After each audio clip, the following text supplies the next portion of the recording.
I actually came to Comic-Con a few months ago now. And I intended to stay for a short while, but I got sidetracked by the food, to be honest. And I ended up staying a little bit longer and that's changed as well from my past experiences. So what are the updates there? So the one great thing with the Expo Center and the capacity that we've got is that you don't have the issue like at other venues where you're going to stand in a queue for 2 hours just to order a burger. And pay exorbitant fees. Yeah, that makes it worse. So no, we've got various food kiosks within the venue that is stationary, and there you'll find popular brands like Spur or Nut. They are rolled out throughout the venue. And then there's also food trucks that we bring in. So the food trucks change per event based on the visitor that we're getting. And with Rand Show, you'll find some of the more conventional foods, like there will be pancake stands. For the more trendy stuff, we bring in people like Rocco Mamas, and it's really spaced out nicely throughout the venue with seating areas at each point where you can purchase food.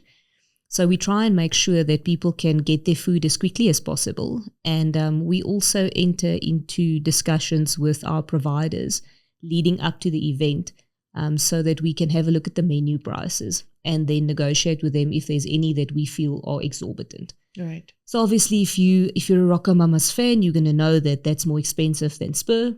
So depending on the size of your family and depending on your preferences, there are more expensive food options. And then there are also more affordable food options down to your conventional Vors roll, if that's what you're into. So we really try and cater for everyone's, exactly because we know that it's very seldom that only 2 people come together for the Rand Show. It's most likely a family of 4, more likely 6 people plus that come together. So food these days, it is very expensive, and we need to try and make sure that for the show, we keep the cost within reason. And I was so excited to see on your list of exhibitors that are coming on board that you have some really exciting restaurants that are coming on board too. Yeah. So yes, can we say? Not yet. Not yet. Not yet. Okay, we're not saying yet. But watch the space. We'll put all those brands on, and there's some really exciting developments there. So there's a lot of food vendors, there's a lot of choice, there's a lot of quality. And the Rand Shows, obviously, you've got strict protocols to make sure that every food vendor that comes on board follows all the hygiene protocols and the food protocols, etc. Right?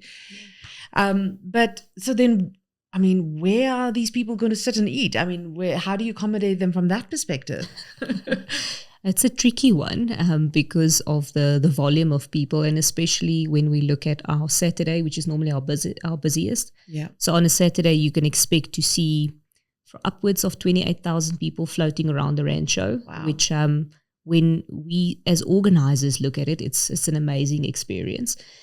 But basically what we do is within our Esplanade area, we will set up suitable beer benches and catering seating areas with umbrellas next to all of the catering huts. Okay. And then because of the layout of the venue, you'll see people almost having like their own little picnic parties every here and there. So the venue's got a lot of open green spaces as well. Yeah. Yes. So some families prefer to get their bite to eat, and then they bring a blanket with, we don't allow camping chairs just for security reasons, but they then sit there and they have their meal. Wonderful. And for the couples and the youngsters that don't yet have kids, we put up a main entertainment stage, and we dress that with some stretch tents, and that's more of a beer garden vibe area. Okay. So there's also catering available there, but we always look at the foot traffic that's heading our way, and then we try and plan as much seating as we can, because we know that obviously you don't want to buy something and then walk around and eat or stand and eat. So we try and provision for that, and also for some cover so that our people don't go home with a sunburn.